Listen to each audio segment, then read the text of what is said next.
When you stay up so late that the light outside starts to peek through your curtains, then congratulations, you're the coolest person up all night.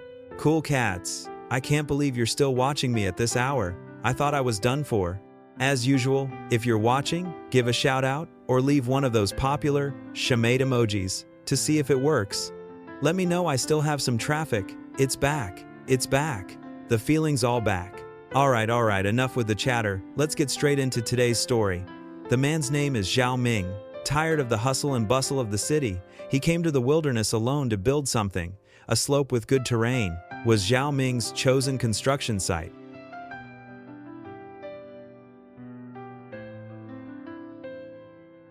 First, he used a sharp axe to chop away the weeds on the slope, clearing a sloped flat area. Then he began digging the foundation. He wielded a shovel with great power, and thanks to the soil and gravel texture of the ground, it didn't take much effort to dig. Soon, he dug a square pit about half a person deep, but this was far from what Zhao Ming wanted. His designed shelter was to be buried deep underground, so he needed to keep digging down. However, the deeper he went, the harder the soil became. Just by listening to the sound of the shovel, you could tell Zhao Ming was putting in serious effort now. He dug holes in each corner of the pit to facilitate the subsequent construction of the shelter. Zhao Ming leaped onto the ground, 2 meters above the pit, and began collecting wooden sticks to build the wall structure of the shelter.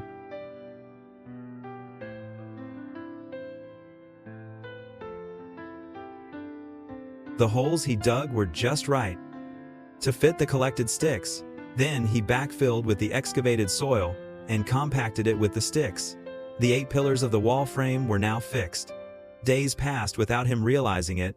A heavy snowfall covered the jungle in a blanket of white, and the ground was covered in thick, white sand.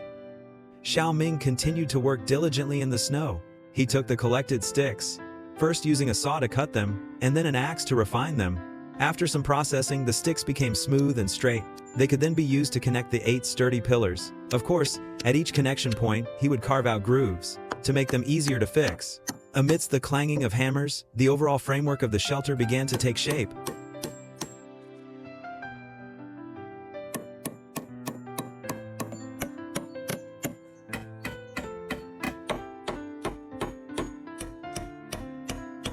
From the materials used, it's clear that the shelter Zhao Ming built is sturdy enough to last for 3 generations, with the house still standing even after people are gone.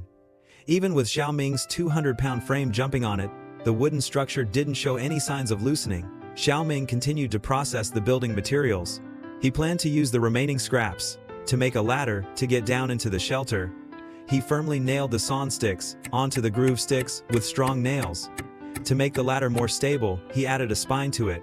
Placed at the reserved entrance, its height and size were just right. It immediately made it easier for him to enter and exit the shelter.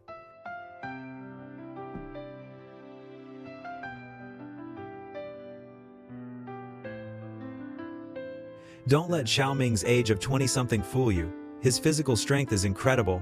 He didn't rest, continuing in one go. He used sticks to seal the gap between the shelter's roof and the ground.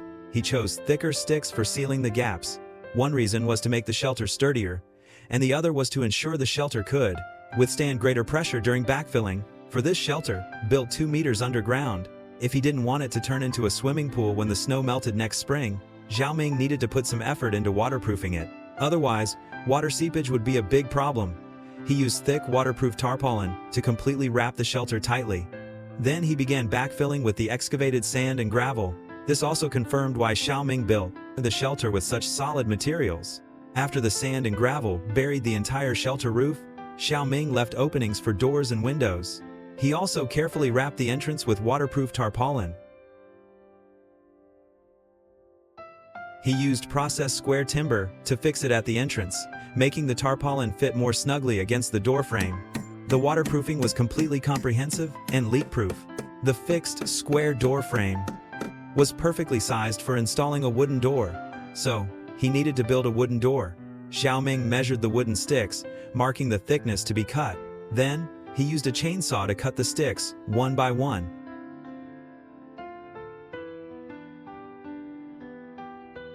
After sawing flat wooden planks, he used an axe to smooth the edges.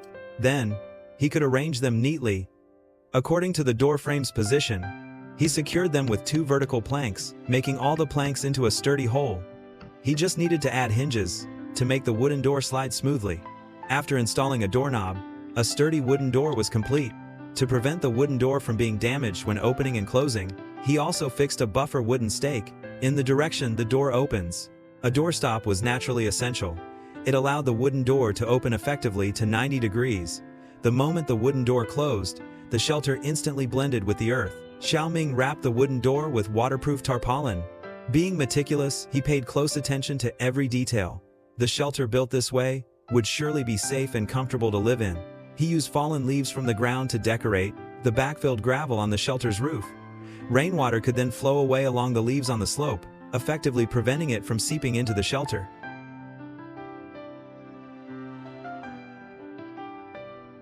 Xiaoming finished working outside and moved inside. He processed some more wooden planks and brought them back to the shelter. He used the planks to complete the interior walls. Flat planks were fixed onto the pillars, making the small house clean and tidy. After countless days of work, Xiaoming suddenly felt his stomach rumbling. So, he heated oil in a pan and fried a few meat patties. After quickly filling his stomach, he continued to wield his axe, fixing the remaining 3 walls with planks.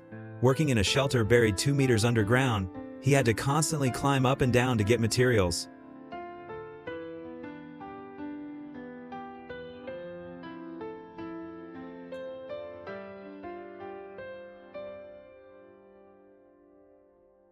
Xiaoming used the collected sticks to lay on the pit floor as joists. After leveling, he fixed the planks.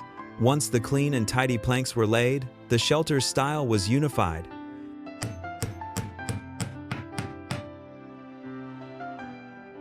Outside, it was a vast expanse of white, and snowflakes continued to fall. Xiaoming opened the shelter's wooden door again and entered the shelter. He was going to build a wooden bed inside. Building a wooden bed, compared to building the shelter, was as easy as pie. He skillfully built the bed frame and then laid planks on the frame. A wide and comfortable solid wood bed was ready. Because the small house had limited space, to save more living space, Xiaoming built a foldable dining table on the wall.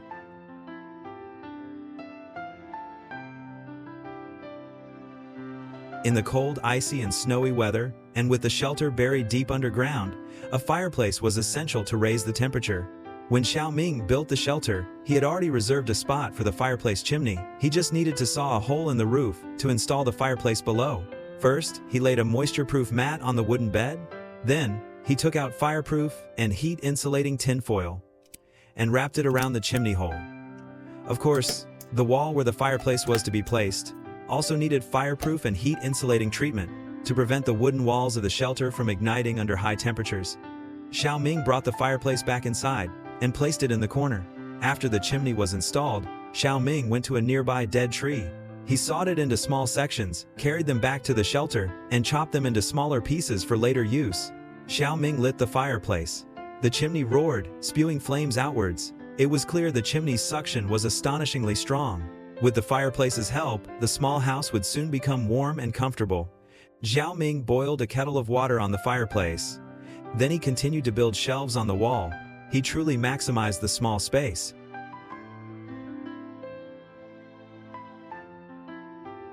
After the water on the fireplace boiled, Xiaoming sliced some oranges, put a few red dates in a mug, and finally brewed a cup of coffee in a thermos. Then he began cooking dinner. He fried a few starch sausages in the pan. The starch sausages, fried until crispy on the outside, paired with refreshing tomatoes, Xiaoming sat at the warm dining table, eating heartily.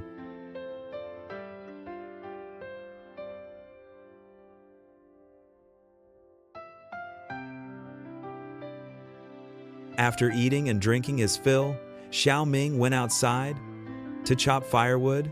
After all, surviving in the icy wilderness, as long as the fireplace kept burning, he would sleep soundly inside. He wouldn't have to worry about freezing. After filling the fireplace with firewood, he took off his thick snow boots and lay down on the comfortable bed, falling into a deep sleep. Thus ended his long journey of building in the wilderness.